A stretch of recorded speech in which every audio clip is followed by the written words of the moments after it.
Hi guys, good morning. Ipakita ko sa inyo yung tanim ng bayaw ko dito sa amin sa Davao.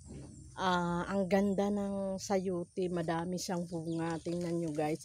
Ito ang puno niya, dalawang puno lang siya oh. Yan, 1, 2, ganyan.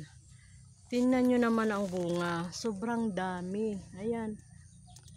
Ayan oh. Oh.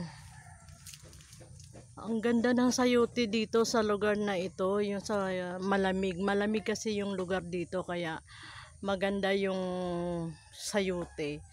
Kasi sa Laguna nagtanim ako nito, hindi bumunga.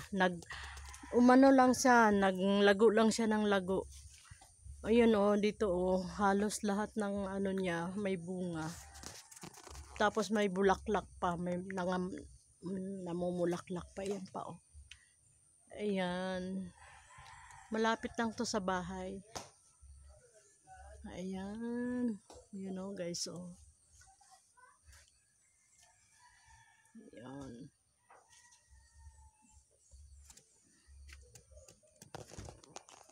So, ganda talaga. Gusto ko nga magtanim din ito. Ang ganda-ganda talaga. Ang lalaki ng bunga. Ayun. Lalo nung bago akong dating, marami. Ito pangalawang tanim na to.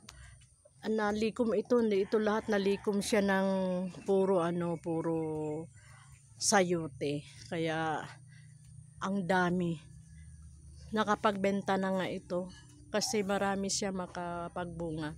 Tingnan mo, sunod-sunod ang bunga na tapos may bulaklak pa. Namumulaklak pa oh.